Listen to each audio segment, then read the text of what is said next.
नमस्कार दोस्तों, मैं जगमोहन जोगी आपके सामने सिंधु घाटी सभ्यता। दोस्तों, कल का वीडियो हमारा सिंधु घाटी सभ्यता को लेकर था, लेकिन दोस्तों उस वीडियो में हमने सिंधु घाटी सभ्यता की प्रमुख जानकारियाँ समझी थी। लेकिन दोस्तों आज हम सिंधु घाटी सभ्यता के बारे में विस्तार से अध्ययन कर रहे हैं। दोस्तों, सिंधु घाटी सभ्यता का मूल केंद्र सिंधु घाटी सभ्यता का मूल केंद्र पंजाब व सिंध प्रांत था। दोस्तों, जो सिंधु घाटी सभ्यता के अवशेष थे या सिंधु घाटी सभ्यता का जो नगर नियोजन था दोस्तों, वो पंजाब और सिंध प्रांत तक फैला हुआ था। दोस्तों, सिंधु सभ्यता के सर्वाधिक स्थल गुजरात में खोजे गए। दोस्तों, जो सिंधु घाटी सभ्यता थी उसके सर्वाधिक स्थल कहाँ खोजे गए? भारत के गुजरात राज्य में खोजे गए। दोस्तों, हम बात करें सिंधु घाटी सभ्यता की लिपि के बारे में, तो दोस्तों सिंधु घाटी सभ्यता की लिपि सर्पिलाकार थी। दोस्तों, सर्प के आकार की थी, अर्थात यह लिपि सर्पिलाकार लिपि इसलिए कहा गया क्योंकि यह लिपि पहले दाएं से बाएं लिखी जाती थी। पहले दाएं से शुरू होकर बाएं समाप्त होती थी और फिर बाएं से शुरू होकर दाएं समाप्त होती थी। तो दोस्तों इसलिए इस लिपि को सर्पिलाकार लिपि कहा गया क्योंकि इसकी आकृति कैसी थी? सर्प के जैसी थी, इसलिए इस लिपि को सर्पिलाकार लिपि कहा गया। दोस्तों पढ़ें, देखते हैं फर्स्ट लाइन। दोस्तों जो प्रथम लाइन होती थी दोस्तों वो दाएं से बाएं होती थी। जो प्रथम लाइन इसकी होती थी वो दाएं से बाएं होती थी और जो सेकंड लाइन होती थी वो बाएं से दाएं होती थी। दोस्तों जैसे आप देख रहे हो यहाँ पे ये प्रथम लाइन है जो कहाँ से है? दाएं से शुरू हो रही है दोस्तों, और कहाँ खत्म हो रही है दोस्तों? बाएं खत्म हो रही है।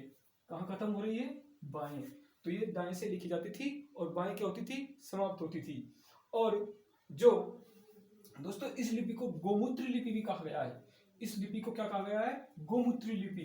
दोस्तों गोमूत्री लिपि इसलिए कहा गया है कि जब गाय मूत्र विसर्जन करती है तो वो कैसी आकृति बना देती है? इस लिपि की सर्पिलाकार आकृति बना देती है, इसलिए इस लिपि को गोमूत्री लिपि भी कहा गया है। दोस्तों इस लिपि में मूल चिन्ह 64 होते हैं। दोस्तों इस लिपि के जो मूल चिन्ह होते थे दोस्तों, कोई आकृति कैसी? चित्राक्षर थी। दोस्तों चित्रों की आकृति होती थी जो उस लिपि को, इसमें दोस्तों चित्राक्षर लिपि कहा गया। चित्राक्षर लिपि कहा गया जिसमें मूल चिन्ह दोस्तों कितने होते थे? 64 होते थे। और चित्राक्षर दोस्तों 250 से लेकर 400 होते थे, अर्थात 250 से लेकर 400 के बीच होते थे। तो दोस्तों ये थी सिंधु सभ्यता की लिपि। उसके बाद देखते हैं दोस्तों सिंधु घाटी सभ्यता के निर्माता। दोस्तों सिंधु घाटी सभ्यता के निर्माता कौन कौन थे और इन निर्माताओं के बारे में कौन कौन से विचारकों ने अपने विचार प्रस्तुत किए? तो देखते हैं दोस्तों सर जॉन मार्शल व राखल दास बनर्जी ने इन्हें क्या बताया दोस्तों? द्रविड़ बताया। सर जॉन मार्शल और राखल दास बनर्जी ने कहा है कि जो सिंधु घाटी सभ्यता के मूल निवासी थे वो कैसे थे? द्रविड़ थे। लेकिन दोस्तों वहीं डॉक्टर कुशालकर और डॉक्टर रामानंद चार्य कहते हैं कि नहीं, ये कैसे थे? आर्य थे। ये आर्य थे, लेकिन गार्डन चाइल्ड एक विद्वान थे दोस्तों, उन्होंने इनको क्या बताया है? सुमेरियन बताया है। तो सिंधु घाटी सभ्यता के निवासी थे वो कैसे थे? सुमेरियन थे।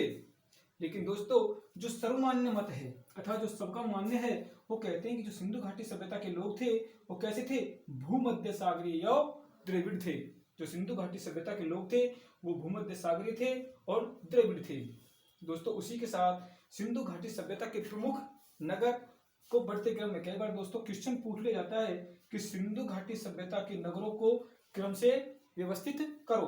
तो देखते हैं दोस्तों पहला जो नगर था वो था मोहनजोदड़ो। उसके बाद दोस्तों हड़प्पा, उसके बाद दोस्तों गणवारी वाल, धौला वीरा, राखी गढ़ी और दोस्तों कालीबंगा। दोस्तों जो प्रमुख सबसे बड़ा नगर था वो था दोस्तों मोहनजोदड़ो। उसके सबसे छोटा नगर दोस्तों कालीबंगा इस सभ्यता के प्रमुख नगर थे दोस्तों। उसके बाद हम देखें तो दोस्तों हड़प्पा सभ्यता। दोस्तों हड़प्पा सभ्यता इस सिंधु घाटी सभ्यता का एक प्रमुख नगर था।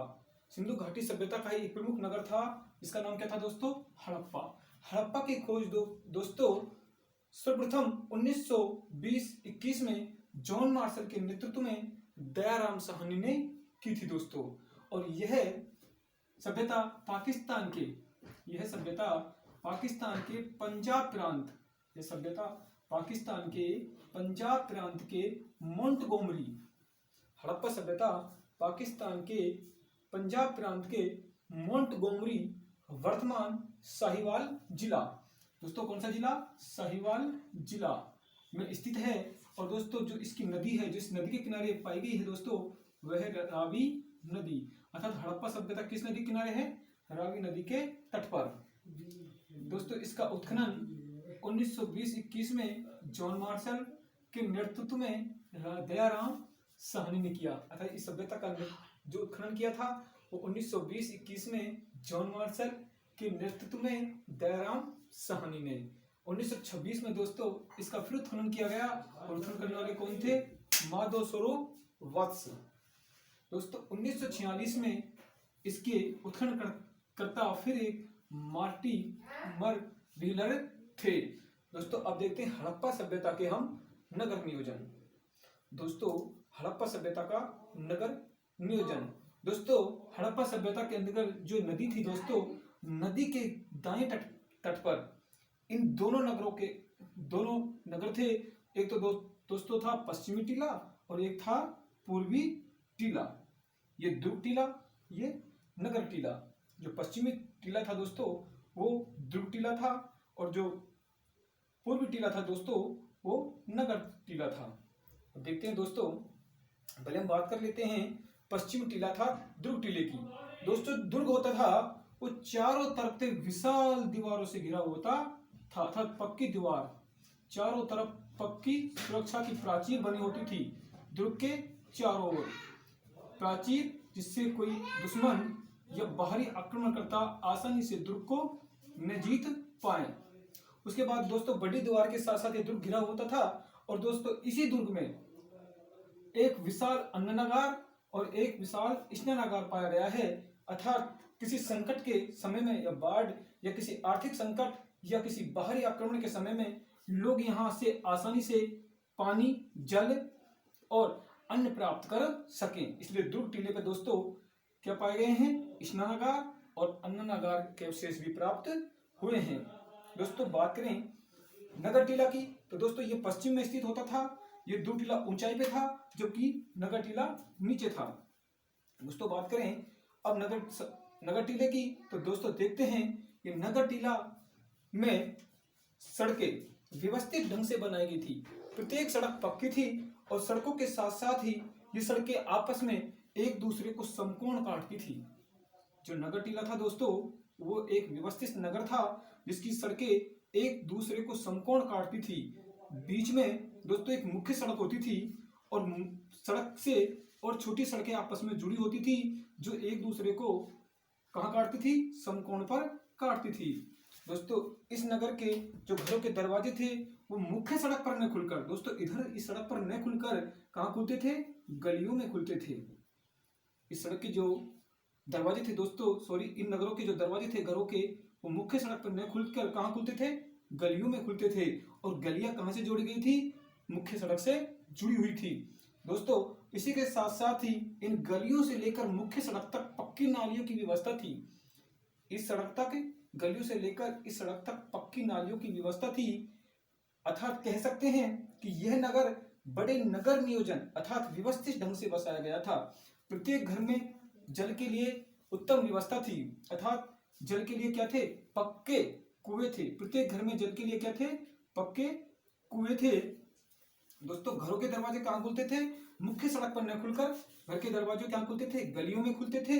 पानी के लिए क्या थे दोस्तों? यहाँ प्रत्येक घर में कुएं थे। और सड़क के किनारे पर क्या बनी हुई थी दोस्तों? जिस प्रकार हमारे घरों में आज वर्तमान काल में सड़क के किनारे क्या बनाई जाती है? नाली बनाई जाती है। उसी प्रकार आज से 5000 साल पहले भी हमारी सभ्यता में सड़क के किनारे क्या बनाई जाती थी दोस्तों? नालियां बनाई जाती थी, वो भी कैसी? पक्की नालियां। तो दोस्तों ये था पूर्वी टीला, ये था पश्चिमी टीला। अर्थात जो पश्चिमी टीला था दोस्तों उसको दुर्ग टीला और जो पूर्वी टीला था दोस्तों उसको नगर टीला कहा गया। दोस्तों ये थी सिंधु घाटी सभ्यता में हम पढ़ रहे हैं हड़प्पा। दोस्तों इसके आगे कल हड़प्पा के बारे में दोस्तों जो जो उत्खनन हुए हैं उनके बारे में दोस्तों वीडियो अच्छा लगा हो लाइक करें, शेयर करें, सब्सक्राइब करें। धन्यवाद।